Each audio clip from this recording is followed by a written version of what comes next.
Course. Because once you do, you'll find a strange magic takes over. The doors begin to open, the results begin to show. And you'll wonder why you ever questioned the process. Small wins compound into unstoppable momentum.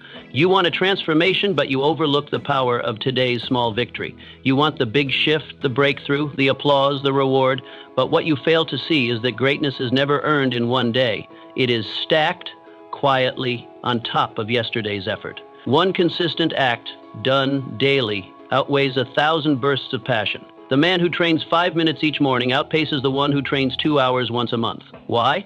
Because growth is a matter of motion, not magnitude. You must understand this.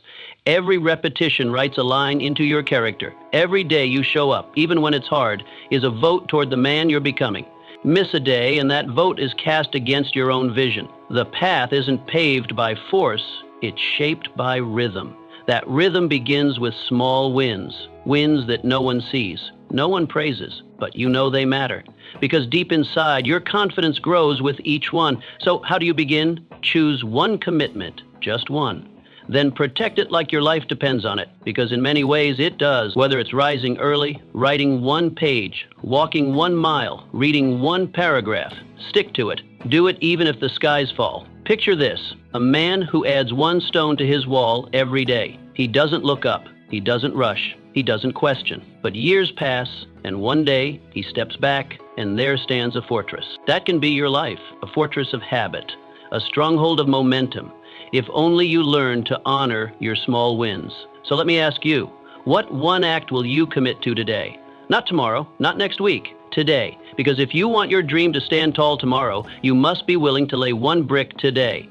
Self-belief is a muscle. Train it daily. Every morning, your mind wakes up asking 1 quiet question. Am I capable? And if you don't answer with action, the world will answer for you. Self-belief is not inherited. It is earned, built, strengthened, and like any muscle, if neglected, it weakens.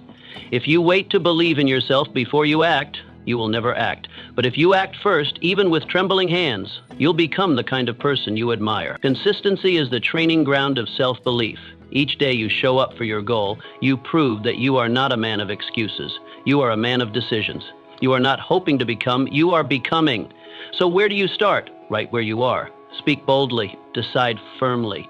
Begin your work even if your mind is full of doubt, because every repetition will rewrite that doubt. Imagine this. One man waits to feel courageous, another acts courageously while afraid. Who becomes brave? You already know the answer. If you want to walk with confidence, you must first crawl with commitment. There are no shortcuts, no secrets, only the daily decision to rise, even when it's easier to lie still. So I ask you, what have you done today to earn your own respect? What decision have you made that tells your mind, I can count on you? If your belief is weak, it's not because you're broken. It's because you haven't trained long enough. Show up, prove yourself to yourself. And one day, without warning, your belief will speak louder than your fears. Discipline is a gatekeeper of success. You dream of results, but results don't come to the hopeful. They come to the disciplined. They visit the man who does the work, especially when no one is watching. Discipline is not harsh. It is not punishment. It is the highest form of self-respect. To be disciplined is to say, I value my vision enough to protect it with my actions. Without discipline, you will fall for every distraction. You will trade your future for comfort, and you'll call it bad luck, when in truth it was poor loyalty to your own promise. Discipline isn't built overnight. It's built every hour you say no to what steals from your focus. Every minute you stay the course while your weaker self pleads for escape. So what does it look like? Simple. You define your plan. Then you follow it without negotiation, not with half your heart, not with if I feel like it, but with full resolve. Imagine a blacksmith hammering steel day after day. The blows are repetitive, the sparks fly, the work is intense, but eventually the blade is forged, sharp, strong, unbreakable. That is discipline. Now picture yourself hammering at your goal. Are you striking daily or just on days when it's sunny? Because if you're only showing up in fair weather, you're building a weak blade. So I ask you, can you be trusted with your own dream? Can you be relied on to follow through? Discipline is not about perfection. It is about loyalty. Loyalty to your vision, to your time, to your character. Forge that loyalty, and success has no choice but to bow to your endurance. Repetition shapes reality. You become what you repeat. Not what you hope for, not what you write down in a journal or speak in front of a mirror. You become what you do, again and again, day after day, choice by choice. Repetition is the hand that shapes you, not inspiration, not motivation. A man who acts, even with flaws, even with uncertainty, carves a path forward. But the man who waits for the perfect time, the perfect plan, the perfect mood, builds nothing but delay. The difference is not intelligence or talent, it is motion, because motion rewires the mind. It teaches you what is possible. It silences hesitation. It builds confidence not from words, but from the weight of experience. Each action, each repeated task is a vote for who you are becoming. And the more votes you cast, the more real that identity becomes. It's tempting to chase variety, to believe that progress means constant change, dramatic results, or something new each day. But mastery doesn't come from novelty. It comes from returning to the page, returning to the gym, returning to the discipline. The strongest men in history were not men of sporadic passion. They were men of unwavering repetition. Every empire was built on the back of routine. Repetition is not dull. It is sacred. It is the chisel in the hand of the sculptor, carving beauty from stone. It is the daily scale of the musician, tuning the hand to the note. It is the hammer of the carpenter, driving structure into wood. It is not the act that is sacred, but the return, the faith to come back, even when the progress is invisible. But not all repetition builds you. Some destroys. So you must choose carefully what you repeat. You must ask yourself, do these actions honor the man I want to become, or are they keeping me chained to the man I used to be? Because every habit is a whisper to your future, and every repetition is a brick in the house you are building with your life. Picture a man standing in a garden. He dreams of fruit. He studies the soil. He draws the perfect diagram. He hopes. He waits. But he never plants. Now picture another man. He wakes each day, digs a hole, and plants a single seed. He does not speak much. He does not wait for the right season. He just plants, day after day. When harvest comes, who do you think is fed? That is the power of repetition.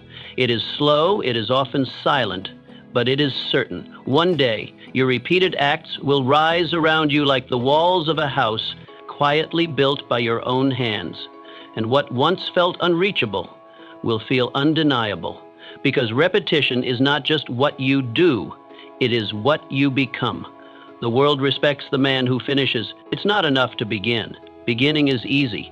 Every man starts something, with fire in his chest, clarity in his mind, and confidence in his step. But starting is not the test. Finishing is. The world is full of unfinished books, abandoned businesses, half-written goals, and men who once believed in themselves, but didn't stay long enough to prove it. And maybe that man has been you. You've had moments of brilliance. You've stood on the edge of greatness. You've said, this time I will see it through. But somewhere between that first spark and the final stretch, you stopped. You drifted. You told yourself you'd return when things got easier, when the timing was better, when life calmed down. But here's the truth. Timing will never be perfect. And the world never rewards beginnings. It waits, it watches, and it bows only to the man who finishes. Completion is rare. That's why it matters. It's not just about getting things done. It's about who you become when you do.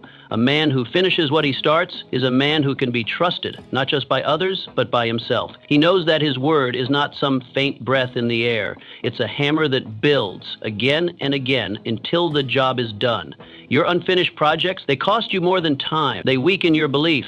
They send a message to your own soul. I don't follow through. But imagine what would happen if you broke that cycle. If you said, I finish what I start, always. How different would your life be? Finishing isn't about talent. It's not about speed. It's about grit. It's about staying when the energy runs dry. It's about choosing persistence over mood. When the work becomes boring, when the excitement fades, that's when your character is truly tested. Real growth begins where the thrill ends. And most men never get there because they mistake the end of excitement for the end of purpose. But you are not most men. You can train yourself to become a finisher, to stay in the work until it breathes on its own.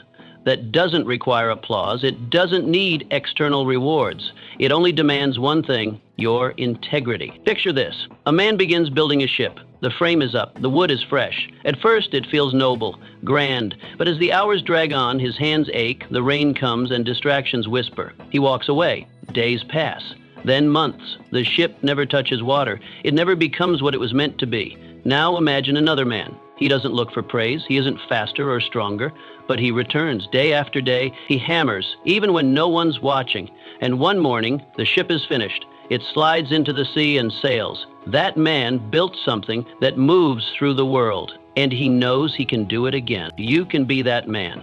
But first, you must stop leaving projects half-built. You must stop letting your potential sit in the dark because you didn't feel like seeing it through. Ask yourself honestly, how many half-built bridges are you standing on? How much momentum have you lost to hesitation? What doors would have opened had you simply finished? To become the man who completes what he begins is to unlock a deeper confidence. People trust the finisher. Opportunities are drawn to him. And perhaps most importantly, he trusts himself. That is the foundation of every future victory. So don't just start strong, finish stronger. Make completion your signature, because the world notices, the world rewards, and above all, you become someone unshakable. Never underestimate the power of completion. It is the fireproof seal of your character. And once it's forged, it will carry you through any storm. To read more emotion is a poor master. Obedience to vision wins. You want to follow your passion. That's what the world tells you. Chase the spark. Listen to your heart. Do what excites you. But what happens when the spark fades? When the fire goes cold? When you wake up, stare at the ceiling and feel nothing. No inspiration, no motivation. Just a blank silence where your drive used to live. Most men stop there. They think the feeling has to come back before they move again. So they wait and wait and wait until their dreams rust. That's the difference between the man who builds something great and the man who only dreams. The builder keeps moving without the feeling, because emotion is a child. Loud, demanding, unpredictable. It wants comfort, it wants pleasure, and it wants it now. But vision is the adult. It's quiet, firm, steady. It knows what must be done, and it doesn't flinch. If you want to create something that lasts, you must stop letting your moods drive the wheel. You must stop asking your feelings for permission. Passion may begin your journey, but it will not carry you. Only discipline will. Discipline is what shows up when emotion is gone. It's what gets you out of bed when your heart says stay. It's what puts the pen in your hand, the weight in your grip, the step in your path when every part of you is tired, uninspired, and numb. You don't have to feel good to move forward. You only have to be the kind of man who moves anyway. Because greatness is not awarded to the man who feels the most fire. It's awarded to the man who stokes it when there is none. And this is where most men lose. They wait to feel like it. They look for a sign, a wave of energy, a burst of excitement to pull them back into motion. But waiting is a trap. The mind loves to delay when fear or fatigue enters the room. It will convince you that delay is wisdom, that stillness is safety, but you must see through it. The mind is clever, but it is not always truthful. It does not want growth. It wants comfort. You must override it. What do you do when passion fades? You fall into your process. You lean into your plan. You let the doing carry the becoming. Picture a farmer waking before dawn. The sky is gray, the soil is stubborn, the tools are heavy. He doesn't feel joy. He doesn't feel fire. He feels duty. And that duty moves his feet, grips his hands, and works the land. Because the harvest doesn't wait for him to feel inspired. It waits for consistency. The same is true for you. Your dream doesn't need another day of motivation. It needs another day of movement. Ask yourself honestly, are you being led by your commitment or your condition? Are you ruled by your purpose or your passion? One is permanent, the other is passing. Purpose says do the work. Passion says only when it's easy. The man who builds legacy chooses purpose, and he chooses it daily. You don't need to kill emotion, but you must master it. You must recognize that feelings are just weather. Sometimes clear skies, sometimes storm clouds. But the work remains, the mission remains, the vow you made to yourself remains. If you want lasting results, you must stop needing to feel like it. Your power comes from showing up anyway, from planting seeds even when the sky is dark, from hammering stone even when your hands are tired. Because when your actions rise above your moods, you rise above average. You become the rare kind of man who cannot be stopped by weather, setbacks, or silence. You become dependable, dangerous, disciplined. And when that consistency builds, when that rhythm compounds, suddenly what once felt impossible starts bending in your direction.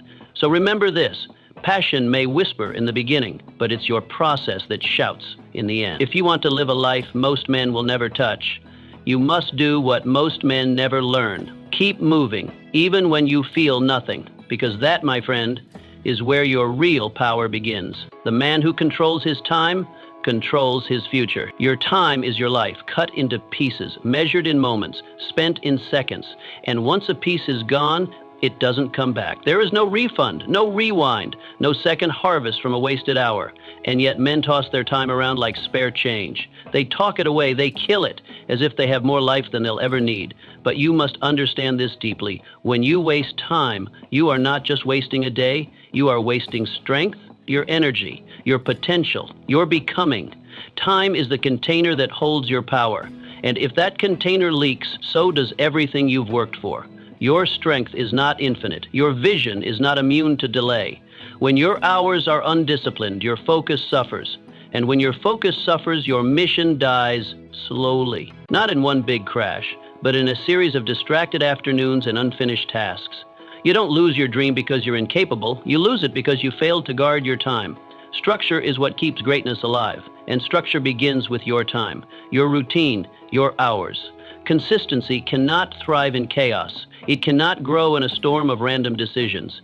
You cannot wing it and expect excellence. If you don't command your day will command you. It will pull you into its noise, its distractions, its petty urgencies, and you'll find yourself exhausted, not because you worked hard, but because you never decided where your energy should go. You must reclaim that decision. You must treat your time like sacred ground. Every hour a resource, every minute a tool, every moment an opportunity to stack a brick on the structure of your vision. That means you schedule your efforts. You give your goals a home on your calendar. You don't just intend to work, you prepare to work. You block the time. You honor the appointment. You treat it as seriously as you would treat a meeting with someone you deeply admire. Why? Because your future is in the room. It's sitting across the table, waiting for you to show up. Imagine two men. One wakes up and reacts to the day. He starts one thing, gets distracted, stops, starts again. Days blur together, progress feels distant. Weeks pass and nothing stands. The other man wakes up and opens a plan. He knows what he's building. He knows where he's placing his time. He doesn't race, he constructs. He moves like a builder, slow, sure, consistent. 1 hour at a time, a structure rises. Not a perfect one, but a real one. Because it's built on purpose, not on panic. Your dream is not a fantasy. It is a building, and every day is either a brick or a break. Every scheduled hour is a foundation stone. Every protected moment is mortar between the beams of your destiny.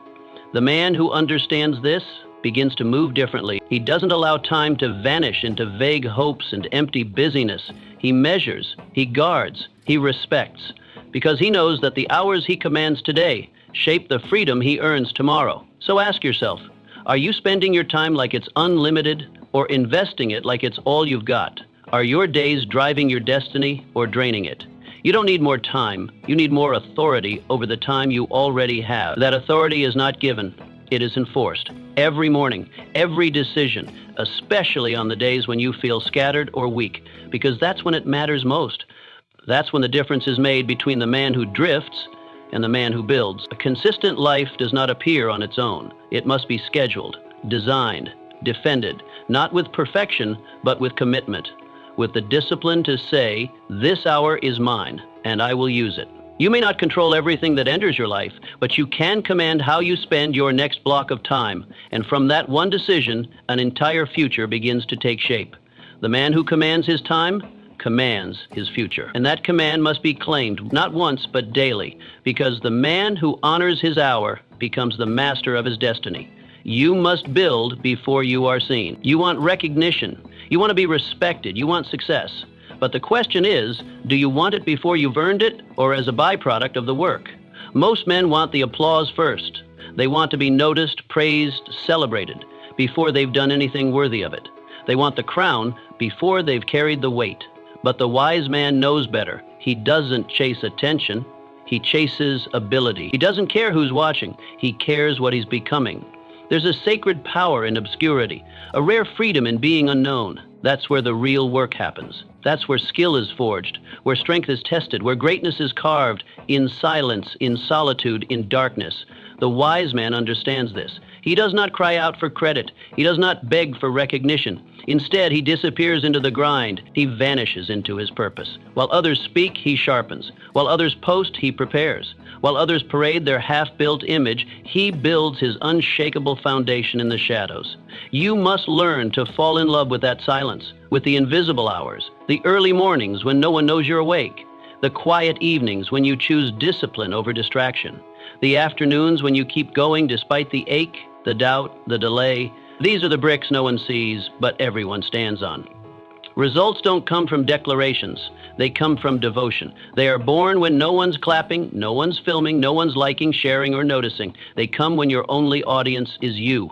And when that is enough, you become unstoppable. Picture a blacksmith, alone in his shed.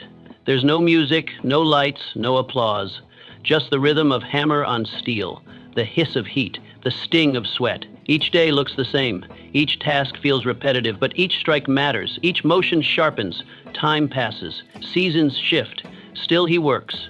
Still he sharpens. Until one day the door opens, and the world sees the finished blade. They admire the weapon, but they miss the struggle. They see the result, but not the process. You must be like that. You must be willing to vanish behind your craft until your work speaks for you.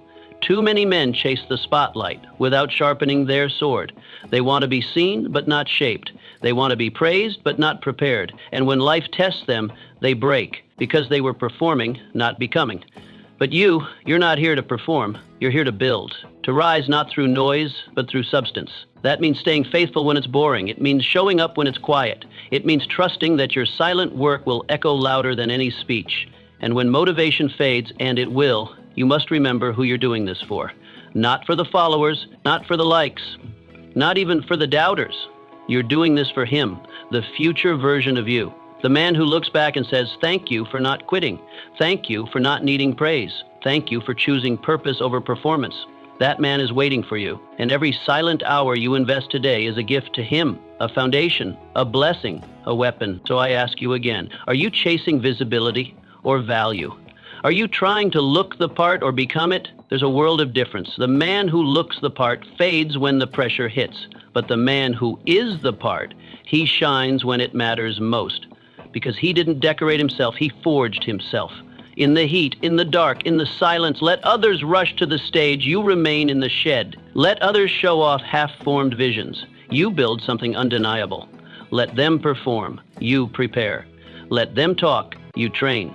And when the time comes, when the curtain opens and the light finally shines, they will hope to be seen, but you will be ready to be known. Because in the end, the world doesn't honor noise, it honors results. It doesn't remember who was loudest, it remembers who lasted. So stay hidden, stay hungry, keep sharpening when no one's watching, because the man who builds in silence will own the stage when the moment comes. Every excuse is a lie against your potential. Excuses feel like truth. They wear the voice of reason, the tone of justification. I'm tired. I'm overwhelmed. I'll start tomorrow. They don't scream. They whisper, softly, persuasively.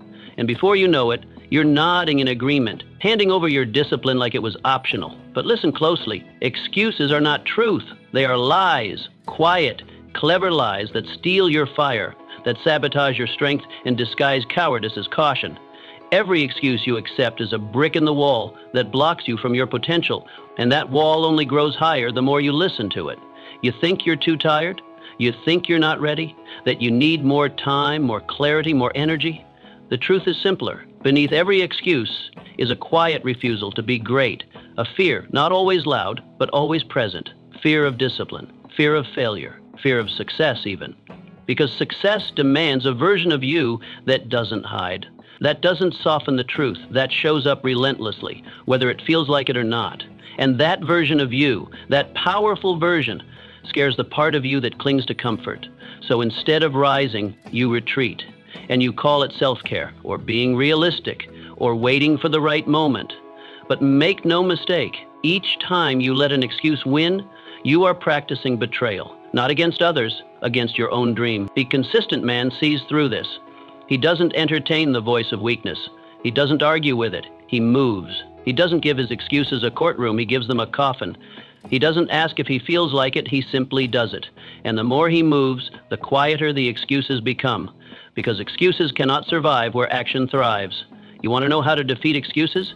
You become allergic to comfort. You stop flirting with delay. You train your mind to act before it has time to resist, because action, once taken, reprograms the brain. It replaces hesitation with momentum. It transforms thought into motion. The consistent man doesn't make 100 emotional decisions every day. He makes one decision about who he is, and that one decision governs everything else. It becomes the compass for his daily action. So when the excuse rises, he doesn't stop to debate it. He follows the direction he's already chosen. Picture a soldier. The alarm sounds. He doesn't sit up and wonder if he feels ready. He doesn't stretch and scroll. He moves. He's trained for this, drilled for this, prepared for this. His feet hit the floor, his body follows, and before his thoughts catch up, he's already in the fight. That is what discipline looks like. That is what defeating excuses feels like. Not dramatic, not loud, just quiet obedience to the man you said you would become. And now ask yourself, are you that soldier? Or are you still waiting for the right mood? Still hoping discipline will arrive wrapped in comfort and ease? Still looking for permission to take your dreams seriously? Let me tell you, permission is not coming. Motivation is not enough. And time is not waiting. What is coming is another test, another morning where your bed will feel warm and your excuses will feel reasonable. And on that day, who will win? Ask yourself, what's the excuse you keep making? What's the story you keep telling? What's the soft lie you keep repeating until it sounds like wisdom? And more importantly, what has it cost you? How many opportunities, how many mornings of potential wasted? How many versions of you could have existed by now had you silenced that one excuse every single time it appeared? The man who forces himself forward when everything in him says to stop, that's the man who discovers what he's truly made of. That's the man who earns the right to be respected, not just by others, but by himself. That's the man who doesn't live for comfort, but for conquest, for growth, for greatness. And that discovery, that raw, unfiltered realization that you can act without emotion, that you can move without motivation, that is the beginning of power, real power. The kind that doesn't fade when the mood changes, the kind that shows up when no one's watching, the kind that carries a man from mediocrity to mastery. So stop rehearsing your excuses. You know them by heart, you've recited them enough. What you need now is movement. What you need now is action. Small, forceful, repeated. No more debates, no more delays. You're not here to explain why you can't. You're here to prove that you will. And when you rise tomorrow and the voice of hesitation greets you, don't greet it back. Move first. Argue later. That's how greatness begins. That's how excuses die, and that's how the man you were born to be finally takes his place at the table of destiny. No one is coming. You are the rescue. It's a hard truth, but one that must pierce through the fog of your hesitation. No one is coming to save you. Not the friend who cheers you on, not the mentor whose words you admire, not some miracle that lifts the weight for you while you rest. You might be waiting for help to arrive, but here's what most men never understand until it's too late. The help is already within you, buried, dormant, pushed deep beneath layers of doubt, delay, and indecision, but it's there, waiting not for the right moment, but for your command. Most men spend their lives waiting for the season to shift, the situation to improve, the mentor to appear, the sign from above. But the world doesn't move for those who wait. The clock keeps ticking. Your body grows older, your fire grows dim, your dreams decay in silence, while you sit and wonder when someone will knock on the door and carry you forward. But here's the man who rises above all others, the one who takes ownership, the man who declares, if it's to be, it's up to me. He doesn't wait, he doesn't hope, he doesn't outsource his destiny, he acts. And let me be clear, this is not a call to loneliness. This is a call to responsibility. It's not that others won't support you along the way, but they cannot carry you to the finish line. Not consistently, not faithfully, and not in the way you need. If you keep waiting for someone to pull you from the mud, you'll never learn to walk through it. But the moment you say, no one's coming, so I will, everything changes. Because now your strength starts to grow. Now your power begins to compound. You stop hoping and start building. This is the point where most turn back, because ownership is heavy. It exposes all your excuses. It forces you to admit that maybe it wasn't luck, maybe it wasn't timing, maybe it was just you not showing up when it counted. But that's not a reason to feel shame. It's a reason to feel freedom. Because if it's your fault, it means it's also your solution. You are not helpless. You are not a victim of life's timing. You are the cause, the builder, the driver. So what do you do with that power? You wake up and take command. You stop handing your authority to circumstances. You create your own momentum, one disciplined step at a time. You write your own code. You stop waiting for permission and give it to yourself boldly. You show up to your vision, not because someone told you to, but because you owe it to the man you're becoming. Picture this. A man is stranded deep in the woods, no path, no map, no signal.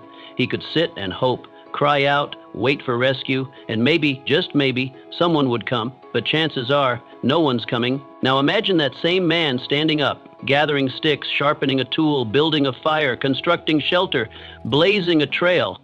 He survives, not because he had more help, but because he became the help. He didn't wait, he worked. And when the world finally hears about him, they call him a legend. Not because of where he started, but because of what he chose to do when no one was watching. You're that man, right now, stuck between waiting and working, and you've got a choice. You can sit and wish, or rise and work. There is no third option, no halfway victory, only two roads. One that keeps you small, the other that demands everything but gives you back 10 times more. So ask yourself, how much longer will you wait for someone to believe in you before you finally believe in yourself? That belief is not a feeling, it is a decision. You are the rescue. You are the help.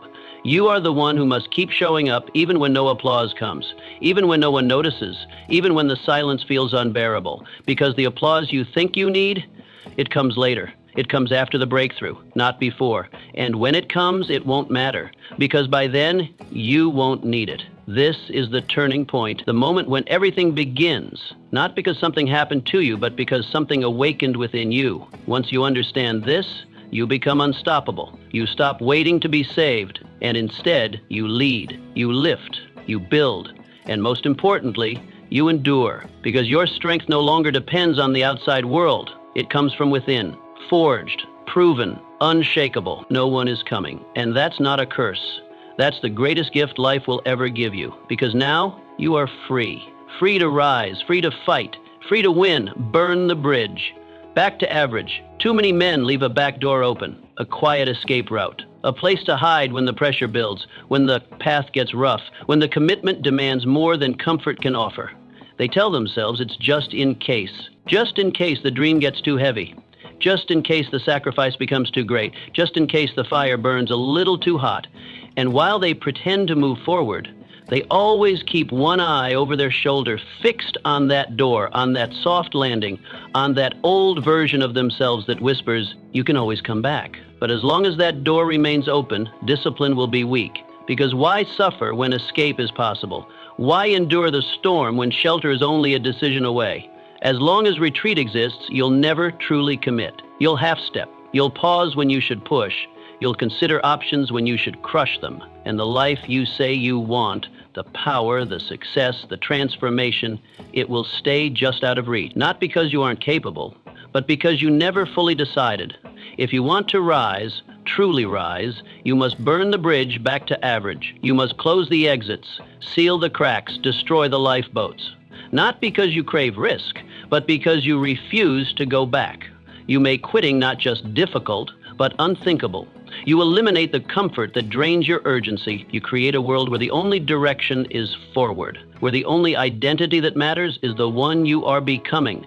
Men who win do not dabble. They don't flirt with their future. They don't make half-hearted agreements. They marry their mission. They dive head first with no guarantee of safety. And it's not because they love danger. It's because they've made the choice, I will become this man, or I will be broken in the attempt. That is not recklessness, that is resolve. So how do you build that level of resolve? You raise the stakes. You speak your goal aloud. You put your name behind your pursuit. You remove the options that weaken your focus. You say no to the distractions that keep you soft, that offer you emotional anesthesia when you should be forging your edge. And you make quitting so costly, so gut-wrenchingly painful, that pressing forward becomes the only path that doesn't hurt. Imagine a man stepping off a boat onto a foreign shore. His mission is clear: build a new life, conquer the land, claim the future. And the first thing he does, he burns the boat. He looks at the flame. He watches the last option of escape turn to ash. Now, there's no going back, no retreat, no maybe, only forward, only fire, only purpose. Now imagine another man. He lands, he surveys the terrain, he starts the work, but every night he walks down to the shoreline, checks the boat, just to be sure it's still there, just in case it gets hard. And you already know what happens. The moment resistance appears, he hesitates. The moment the mission bites back, he looks at the water and thinks, maybe it's not worth it. That man doesn't conquer. He doesn't transform. He survives. And then he leaves, quietly, forgettably. So I ask you, what boat have you kept intact? What bridge are you holding on to, just in case? What softness still clings to your spine when your soul tells you to stand tall? Is it the comfort of your old habits, the validation of people who don't demand your greatness? The excuses you've refined into clever reasons? Burn them, because until you do, the path forward will remain optional, and optional is the enemy of excellence. If there is a way to back out, your mind will search for it, especially when the fight gets fierce. But if there is no path back, you stop looking. You start building, you learn to stand, even when your legs shake, you learn to keep striking, even when the blade feels dull. You become the man who adapts, evolves, endures. And that man doesn't beg for motivation. He doesn't wait for ease. He doesn't ask for mercy. He moves forward, always. To build a life of strength, you must destroy the paths to weakness. Not someday, now. Because transformation is not created in comfort. It is born in the pressure of commitment. When the only thing left is the mission, and the only voice you hear is your own saying, I will not break. Close the exit doors, burn the bridge, light the match with your bare hands if you have to, but do it. Because only when there's no going back will the way forward become real. Not an idea, not a hope, but a necessity. And necessity, when paired with commitment, builds the man no one can stop. The days you want to quit